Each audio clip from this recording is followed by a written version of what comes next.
Have you ever heard the phrase, too much of a good thing? And it just kind of strikes you as, really? Can you have too much of a good thing?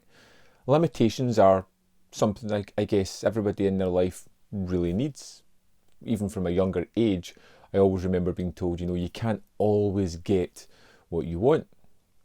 It's one of these kind of phrases and sentiments that's always reverberated around my life. There's always going to be things that you want that you need to work to try and get. It kind of helps make some of the tougher choices in life a little bit more palatable. Working certain hours, doing certain jobs to get money to buy things that make you happy, perceived happiness for a little while is the kind of the way of the world almost. And looking at the limitations that I'm putting upon myself, I think really is helping my collecting a little bit. If you look at an unbounded, unbridled world where you had all the money and all the space and nothing holding you back, would there really be a sense of accomplishment and enjoyment in getting everything that you wanted? Or would it just become boring, uninteresting? If I could buy every movie I wanted, I wouldn't have the time to watch them. I wouldn't have the inclination, probably. It would just be more and more of the same thing that would ultimately weigh me down and ruin my love for movies. And although you miss out on certain things because of limitations, and although you miss out on perceived limited editions or all that other nonsense, it's not a bad thing to miss out every now and again. It's what keeps the interest in collecting your interest in film going, or it does for myself. Knowing that I've missed out on something is sometimes a really great thing. There has been limited editions that I have missed out on of movies that stung a little bit at the time, but looking back at it, it doesn't matter. It's really not one of those things where I lie awake at night going, God damn it, I wish I had got that disc that I really wanted. Oh my goodness, I'm missing out on that slipcover. This haunts my nightmares. Just, you miss out on something and you just kind of shrug your shoulders and move on. It doesn't matter as much as you think it's going to matter. Which is a weird kind of sentiment and a weird idea for me. Now, one of the limitations that I put on myself is a monthly budget. I work within confines of a budget. Now, on certain occasions I could probably stretch that if I wanted to, but I feel that having that amount of money each month really does focus your attention on things that you really want to get.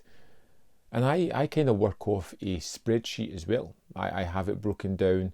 I look at each month by month. I decide what I'm going to get based on that. Sometimes I have a little bit extra and I can splurge on a couple of other titles, older titles. More often than not, I'm looking at the pre-orders and ordering films straight away, which is something I think I need to reassess. But we'll come back to the pre-orders in a little moment. My spreadsheet kind of focuses everything for me. I usually break it down by month. I put in titles that I'm interested in, titles that I've been sent, whether it be from a friend or on the odd occasion from a company that's sending me something. I put down the titles that I possibly will buy, and as it gets closer to the time, I lock in my kind of purchases, and the rest falls away. Deleted from the spreadsheet, not to be worried about, not to be, I need to get that at a later date, just something that has passed by and I may never get. It's not the end of the world. It's just missing out. It's just missing out on a title that I may not have desperately wanted. And one of the things I notice is the watch pile. I have a shelf specifically for titles that I've bought that I need to watch before they go into the collection in the weird organised fashion that I have them. And I have a watch pile just here, just to the side of you here, and I often just look at it. And what I find the most worrisome aspect of it is every now and again, not often, but it does happen. I'll go to my watch list and look at I think it's just sitting about 15 movies just now that I need to watch, and you start going through them and you go, look, no, I'm not, no, not just now. And that makes me wonder, that why are you picking something up, Graham? Come on, why are you buying that if you're not interested in immediately watching that? It's still leading into that hoarding and gathering aspect. Even though I'm limiting some of my options, I'm still picking up certain titles that I don't have an instant urge to go and watch. But on the odd occasion, sometimes I end up picking up something that I put off for a month or two, put it on and discover something that's truly wonderful, which is another way of excusing that behaviour. It's dealing with the headspace and dealing with the fact that limitations are good. I think it helps you assess a lot of what you're doing. It keeps me focused on not going overboard with this one. I have found that clearing out as well, selling a couple of titles as soon as I get them, is getting easier. As quickly as I can put them on eBay or stuff like that, it's good to do it almost immediately. The bulk of my trouble came with the fact that I took so much out of my collection at once to sell, and I was left with a huge pile of movies that was just a lot of stuff that wasn't worth selling. It was hard to really motivate myself to get them all put on, because you've got such a daunting pile, and sometimes it's easier just to put on the blinkers and forget that it's sitting there rather than actually attacking it and dealing with it. But we're getting through that.